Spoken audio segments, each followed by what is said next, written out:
I stand there, dazed, for a beat before I open my mouth to speak. A splash interrupts me. Instinctively, take a step backwards and look into the water. It's Lou. He's fallen in. Hello everybody and welcome back to the channel. Welcome to the channel if you're new here. My name is Death by Pony, and today we're going right back into Lake of Voices. So without further ado, let's hop in. Alright, so we got 2 of the achievements to get through pretty quickly. So I need to go to load to save 5, which is in slot 9. So here's where it gets important. My eyes are drawn to the guide. He's making small movements, cautiously pressing his foot into the boards in front of him. Different spots. Could something be wrong with the bridge itself? My theory is proven correct almost The immediately. boards ahead are unstable. They may break when stepped on. Is there another path? This is our path. Move slowly and do not have 2 people on the same board at a time. I will cross first. When I find a stable section, I will inform you. Then you will follow my lead. He doesn't allow us time to answer before darting forward. His steps are light, but beneath him the wood creaks loudly. Why are the bridges this way? They can be burned into ash and will still rise the next nightfall. And yet this spot is less stable than the rest. It is strange. The unnatural black water has a great deal of magic within. That is the most reasonable source of the bridges. If this maze is formed without an intelligent creator, that would explain its treacherous nature. Lou doesn't say anything on the topic, merely staring ahead. The guide breaks his cautious steps, testing the security of the bridge. Where I am now is solid. You only need to reach this position. We'll be right there. I face the others. To ensure that there is enough light for all of us, I will go second. We need to keep enough distance between each other to not break the boards. Lou elects to lead and starts going forward, inching gingerly across the trembling boards. After there is some distance, I begin to follow, focused on keeping my movement steady. Margaret is the last to leave. The 3 of us carefully navigate the creaking, soggy wood. We attempt to keep the guide's path in hopes that the boards will hold. I feel my foot lay heavy on the board. It bends, hair-raisingly underneath me. I wince as I slowly step off it. I wonder if we should be crawling on all 4s to spread out our weight over the wider space. But this may make us vulnerable to those creatures. My focus is broken when I hear a shout from ahead. Lou's foot has snapped through the bridge. And I instinctively rush forward, but the abrupt movement added weight caused the boards to splinter completely. I hit the cold water like a splash, smacking my head and falling chunk of wood. All I can do is try to swim back to the surface, despite the thick hold of the water, growing fog in my mind. Before I can reach it, I feel something lash onto my legs like a grip of an iron malice. I struggle to kick the weight off, flailing my legs desperately, and my air supply dwindles. It only tightens its grip, and so much I can feel my ankles and bones caving in. It drags me farther away from the upper world of light and life. I can feel more clawed hands grab me. With an icy turning of my insides, I realize that it's already too late for me. Despite this, I struggle and thrash about as much as my burning lungs will let me, so that if he fell into the water too, I can at least keep the monsters busy with me. The last sense of purpose keeps me fixated, even as my senses get fuzzy. I'm dragged lower and lower, with a vague smile on my face, until the darkness completely overtakes me. Yeah, see, I knew that going in, that was going to happen. Like I said, we're achievement hunting, and the way to get the achievements is to continue to do things that, may not be the best. Now, we're gonna go to load 4, which is in slot 8. And here's the stick. It won't last long! We need to get through now! She need not say any more. The 3 of us push our way forward. As we advance, Margaret relays her plan. We'll toss the branch when we get close. The smoke spewing off this thing is making it even harder to see than usual, so you tell me when it's time, Kika. I can do that. The shore approaches closer and closer. Every single one of the Nixie turn their attention towards our small group. And now we let it go. Margaret yelps. The flames leapt in the wind and singed her fingers. On instinct, she lets go of the source of her pain. Are you all right? I am. Margaret answers me, frustration apparent. The fire rapidly eats away at the branch on the ground until there isn't enough safe wood left to pick it up again. She stares down at the lost makeshift torch. It's in the same look when she lost her lantern. I harden my face. I'll have to go on my own and ward them off. Once they move away, the two of you should follow behind me. Both of my companions look at me filled with concern as I shake my head at them. There's too much risk for you to come with me. I'm going now. I turn on my heels towards the Nixie. There are even more of them now. They're dragging themselves pitifully along the ground, reaching out their hands in our direction, like beggars. Unfortunately, nothing can be done to help these creatures. As I approach, they curl their bodies from the light of my lantern. None of them move to retreat, however. Eyeing them warily, I quickly jump forward in hopes of startling them. A few hiss and flail, pulling themselves into the water. One responded in a different way. He returns the aggression by lashing out and knocks my light free. The lantern falls to the ground and blinks out. I gasp. Before I can turn around, one of them pounces on my back, forcing the sand as well as I frantically call out to the other. Run! Get to the bridges! Many more pile on. I dig my fingers into the loose granules. They put up no resistance as they begin to drag me closer to the shore. There is shouting, but I am not able to make out what the words are. As I feel the thick water begin to lap against my leg, I know in my soul that I will never escape. This is the end. Ugh. See, again, I knew it was going to happen. This is just how it goes. It be like that, man. It do be. We'll go a little more. Your safety is most... I cannot do that. Nixie recognized signs of... I grip my lantern tighter as I swallow hard. What can I do? As if to answer my question, a thought whispers into my mind. I look down at the lantern in my hand. I could throw it, as long as I do not let it go too far down the shore. It doesn't seem plausible that Nixie could take it. But if I do lose the lantern, especially after Margaret lost hers only moments ago, then we wait. We do nothing. A piercing whistle breaks my concentration. It is out of place enough to catch the attention of the guide and the Nixie. Lou effortlessly jumps out of the trees he was hiding in and lands on the sand. He stands alone and undefended. His face is serious. What is he thinking? I frantically look between the group of Nixie and Lou. The creatures are still statues, as their fixation on Lou never wavers. I wonder if a part of their minds is telling them the opportunity looks too good to be true. Lou, apparently unsatisfied with their hesitance, takes a step even closer while speaking angrily. Do you want someone or not? The spell keeping them in place breaks, and some of the Nixie abandon the guide to sink towards Lou.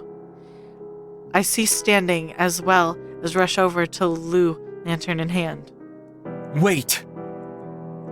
His shout stops me in my tracks, and amazingly the powers halt and advance as well. I had not realized they were such cautious Watch the creatures. guide. I'll be back by the fire soon. Despite my worries for him, I understand he is not in complete danger, and we do need to protect our way across. I believe that Lou is capable of handling the situation. I look at our leader. Even fewer Nixie are around him, as they all curiously inspect Lou. The guy glances away from them for a single heartbeat to make eye contact with me, and then it's over. He wordlessly swings his staff out at the Nixie, still near his side. The tense silence becomes filled with screeching hissing as they retreat back to the water, freeing the guide of any immediate threats. Unaffected, without appreciation, he gives an order to Lou. Return to the fire. Lou scoffs at his response, mumbling a reply of I his was own. going to. This was the first time I've seen him speak directly to the guide. It's doubtful he would have been able to make it out with the distance between them, but Lou looks satisfied enough. He relaxes and state is premature as the Nixie are deeply focused on him now, ready to attack at the first opening. Lou takes a few deep breaths and steels himself to run. Without a hint of warning, I burst forward. As soon as he starts to move, the Nixie leap right into the now illuminated area. Pain and panic overtake them. Lou looks over his shoulder at the sound of their hisses. He smirks slightly as he watches the prowlers abandon the chase and flee. After returning back near the fire and bathing in its light, he faces me fully and gives me a small, shy wave. I put my free hand over my chest at the sight, glad that he's safe. I don't truly have the luxury to think much of what just happened, however. The guide is fine. There are no Nixie in his immediate vicinity, but they're beginning to reemerge already. We're not out of this yet. Moving my lantern, I watch over everything and everyone in sight vigilantly. After an untold period of time, the water begins to stir. There's an unusual gurgling sound I never thought I would be relieved to hear. Slowly, creakily, the bridges make their nightly appearance. Sinlos is an overwhelmingly cruel environment. This island had felt like a safe haven such a short time ago, but that has been twisted to the point where I am grateful for a chance to return to the maze, and we may not even reach that. More Nixie are breaching, and water wrenching them onto the sand. The guide signals us all. We have to leave! Thanks to his position on the shore, the guide is able to board the bridges without confrontation. For the rest of us, however, Nixie begin to crowd the opening of what it appears they want to get on themselves. They have desperately little time before we'll be cut off from the guide. I look to my lantern. Will this light alone be enough to cause them to disperse? Come on! Margaret shouts cut straight through my thoughts. She's advancing towards me, holding on to a heavy stick with the end set on fire as makeshift torch. The sight is striking. It won't last long! We need to get through now! She need not say any more. The three of us push her way forward as we advance. Margaret relays her plan. We'll toss the branch when we get close. The smoke spewing off this thing is making it even harder to see than usual. So you tell me when it's time, Kika. I can do that. The shore approaches closer and closer, and every single one of the Nixie turn their attention towards our small group. Now. After alerting Margaret, she gives her all to hurl the flame ahead of us while avoiding setting the bridge itself on fire. The monsters flee from the torch. A path is clear. We waste not a moment sprinting towards the bridge. With the others near my side, I amble back into the maze. We don't stop until there's a considerable distance between us and the shore. It is there that we encounter the guide. Upon seeing his figure, I hide a sigh of relief. We haven't been left behind. Our arrival doesn't change the guide's empty expression. He doesn't say or do anything, instead allowing us all to catch our breath. Lou looks as though his legs might fall out from underneath him. Normally, I wouldn't ever say anyone on these bridges are lucky. But we are. Margaret chimes in, equally as amazed and exhausted. I don't know how we managed to do nothing wrong. That feels far more fitting for this journey. We treasure the moment of triumph for a little more, before the guide ends his silence. We need to start walking. We've already lost much time as it is.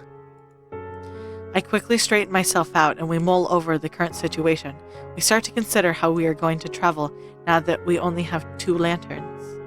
Well, the 3 of us could walk together. If there's one person close by, I can't imagine it would make much of a difference having another. Furthermore, I believe we've all taken enough risks for each other already for this to not be a problem. Margaret, her consideration touches me. I smile gratefully at her. I think it would be fine if we all stayed together. Okay, we'll do that then. Thank you. As we start moving forward once more, I close in on Lou, who's walking ahead. He turns his head at my approaching footsteps. I wanted to thank you for earlier. It got the guide out of a difficult situation, and you still watched out for yourself, like you promised. Lou looks abashed over the praise, though he's clearly happy about it. He scratches the back of his neck nervously. Thank you for saying that. And for what you did when I was running back towards the fire. I offer him a warm smile. It was no trouble, truly. If you don't mind, I would be glad if we could assist each other on the journey, rather than have to do everything on our own. He smiles and chuckles noncommittally. His laughter trails off into the empty air without an answer. I wonder if perhaps he's still worried about relying on others for help. Pushing him at this point would be futile and inappropriate, so I allowed the conversation to die, with nothing more to say. Lou moves back up. We continue along the bridge. There's only the sound of hollow echoing footsteps and the whispering of the waters as it sloshes against the wood. The stillness doesn't reassure me. Instead, it rings through me like a blaring warning bell. My instincts pick up on all too familiar moment of calm before the storm, the peace before the battle breaks. My fears realize only a few moments later. Far in the distance, I hear a wet smack, crunch, another set of steps. I peer back to see Power slowly following us, its distinctive wobbling gait. It's possible that it has been following behind us since we escaped the shore and only now draws near enough to notice. Considering our amount of light has shrunk so noticeably since the first night, it doesn't surprise me that it would follow so persistently. All we can do is keep a close eye on it and hope it doesn't draw too close. I glance over at Lou, who's been rather quiet for some time, as though he's deeply entranced by his own thoughts. Lou, He jerks nearly imperceptibly as he brought out his revolver. He briefly looks my way, only to dart his eyes left and right, like someone trying to remember what's real upon waking from a disorienting dream. I feel slightly apologetic and try to smile at him reassuringly. Instead of acknowledging me, he turns his gaze back to the wood. A moment passes between us, and then he raises his eyes up to mine again and beckons me to come closer. After I reach his side, he surveys the other two party members. Once seems satisfied with their possession, he draws in towards me, speaks almost whisper. You wouldn't mind hearing a little about me, would you? I'd like to talk to you about it. Please do. He grins at me. However, his face quickly falls as he has to look away. He's prepared to open up. I was the black sheep of my village. I wasn't ever able to accomplish anything, and it felt like I never belonged. I couldn't go anywhere else. It wasn't possible for someone like me. I didn't exactly want to leave, though. I only wanted to feel I was worthwhile, that I was wanted, needed. I tried again and again to be that to someone, but it was pointless. He chuckles bitterly. Like myself.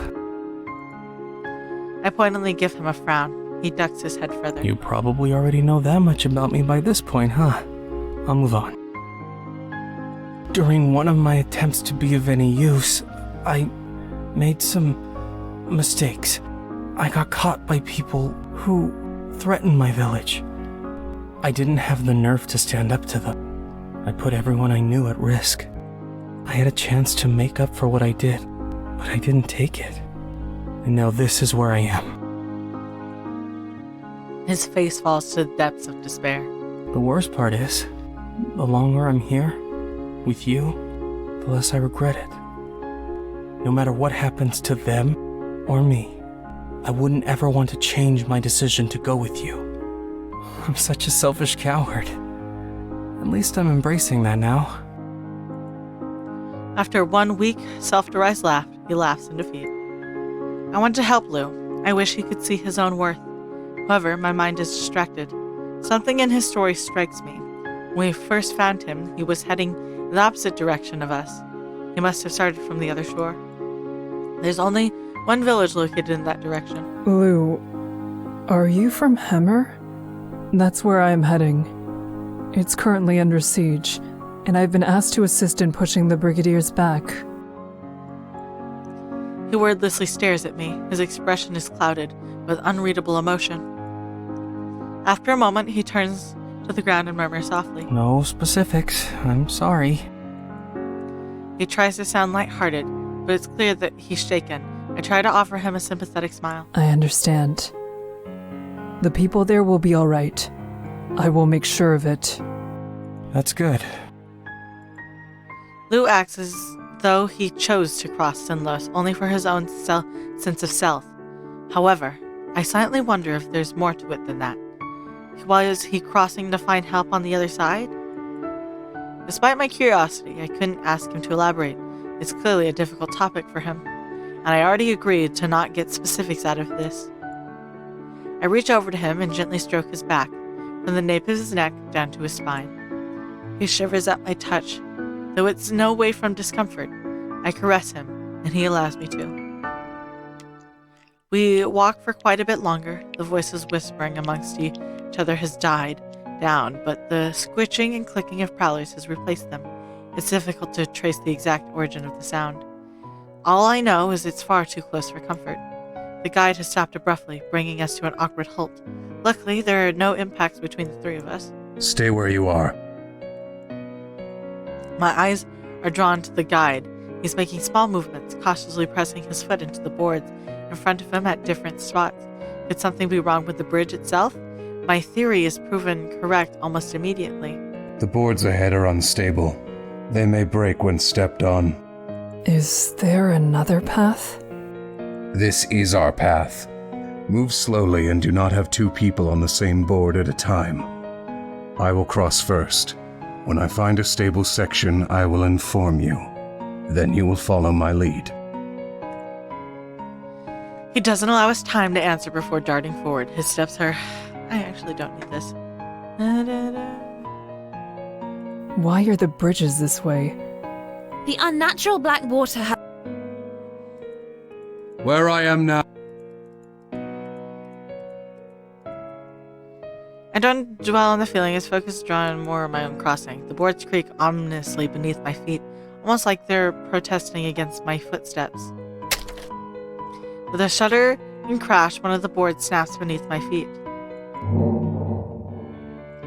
Before I even realize what's happened, I feel the cold water of Sinlos close over me. The air in my lungs bursts in with an involuntary scream, nothing but bubbles in the murky water. The hushed silence of the air is replaced by the dull rumble, water rushing in my ears. The water is so dark I can barely tell what way is up. An only almost oily sensation of the lake, heavy water flowing past me, gives me a sense that I am rapidly sinking. I thrash my arms in a desperate attempt to slow my descent to that horrible blackness below. A vice-like grip seizes my leg, halting my feet. Attempt at escape, terrorizing grips my heart, and just as tightly I kick down with all my might as the monsters I know lurk under me. I have no idea if my assault made a difference, but miraculously I feel the hold leave my leg. With renewed hope spurring me on, I frantically crawl my way to the surface. Like I'm escaping a burial, my head bursts free. I eagerly gulp down lungs full of life-giving air, and I work my way back to the bridge and cling to the wood with both hands.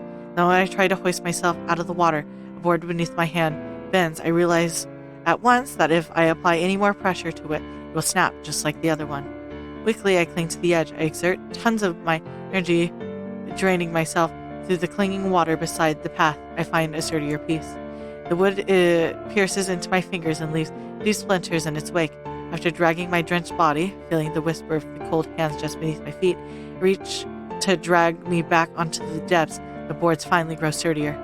With all my strength, I push to haul myself out of this void. The vicious liquid does not take well to resist. Moving up causes it to tighten around my waist, like a massive Nyx just hand keeping me in. With a final effort, I manage to tear myself free and practically hurl myself across the wooden planks. Exhausted from the effort, I shakily bring myself to my feet. Once I feel the disorientation, my narrow victory pass, I search the surroundings to get a feel for where I am now. Dread fills the pit of my stomach as I realize I've returned to the opposite side of the unstable bridge. I look across to see Margaret, the guide, who viewed the scene in shock. I stand there, dazed, for a beat before I open my mouth to speak. A splash interrupts me. Instinctively, take a step backwards and look into the water. It's Lou. He's fallen in.